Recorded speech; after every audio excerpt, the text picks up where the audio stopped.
One of my old clients, Mike, spent 6 months building muscle. He finally built a chest he was proud of. His arms are growing, but then we decided it's time to cut. 4 weeks later, Mike messages me, Rich, I think my arms are shrinking. Now, here's the crazy part. He wasn't losing muscle because he was dieting. He was losing muscle because how he was dieting. So in this video, let's break down how you keep all your muscle when dieting. Let's jump into it. Think of body fat as firewood. If you take a few logs away from the fire is going to probably keep on burning, right? But what happens when you get a full bucket of water and you pour it all over the fire?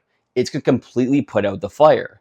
Now, the same thing happens when you're doing a crash diet and you're cutting your calories way too low. You're going to lose all that hard-earned muscle that you put on the last 3 to 6 months. So here's what I want you to do when it comes to eating a certain amount of calories. Take your body weight in pounds and times by roughly 10 to 11. Now, if you walk a lot, maybe 11, 12 times it by. If you're a little more sedentary, times by 10. But the more the post here, guys, make sure you are eating enough calories to lose fat, but at the same time, make sure you're not obviously over consuming calories where you're putting on weight and you're not losing any fat loss at all.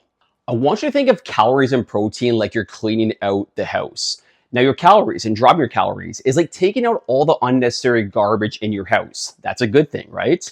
The protein, though, if we cut the protein too low, it's kind of like throwing all your valuable items away. Maybe your necklaces, your watches, your personal items. We want to make sure we clean out the garbage in your house, but not the valuable items. It's the same thing when it comes to calories and protein now. We get rid of the calories, in this case is the garbage, but we keep our valuable stuff, which is the protein.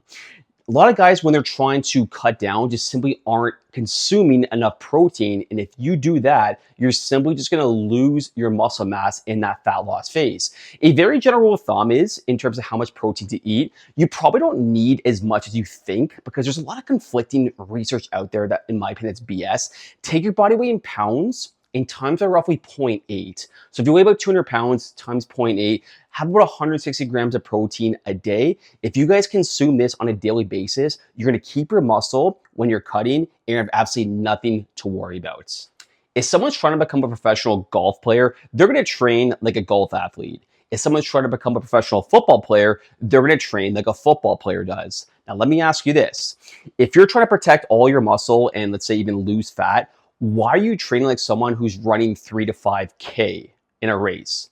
Probably not that smart, right? If your goal, guys, is to maintain your muscle in a fat loss phase, you have to train like you're building muscle. It's the exact same concept. The only thing that changes when it comes to like a fat loss phase and a muscle building phase is the calories. Obviously, the calories will be lower in a fat loss phase. The calories will be higher when you're trying to build muscle. Now, there might be some minor nuances here and there in the training plan when it comes to like a fat loss phase versus a muscle building phase, but 90% of it is the exact same. So if you guys want to maintain your muscle mass in that fat loss phase, you guys have to be training like you're trying to build muscle. And if you just want to get free 4-week sample program on how to do that, just grab the pin comment below and just download it there. So I want you to think of like sleep, rest, nutrients, hydration, mobility as your recovery. Now, training. When you train, think of it as actually almost like draining the phone battery. It's important to do, of course, but if you just train way too often or if you use your phone too often, it's going to die, correct? Now, think of recovery as your charger. It's good to have a good training stimulus, which is the draining the battery and the phone in this case, but if you don't charge your phone in, your phone's going to be dead for 75% of the day. Right? That's not a good thing. So you guys have to make sure you are prioritizing recovery when it comes to keeping your muscle in a fat loss phase. And it's very important because you could be training, doing everything perfect. You could be, having a certain amount of protein and calories that are great. But if you guys aren't maximizing your recovery and more importantly, talking about sleep in this case, then no matter what you do, you guys will never fully charge your phone and you're never going to reap the full benefits of that fat loss phase because you are going to lose muscle mass if you aren't prioritizing the recovery aspect in this phase. Imagine I told you to spend $10,000. Now you can spend $10,000 over the course of a year or two, or you could blow it all in one weekend. But either way, the money's going to disappear.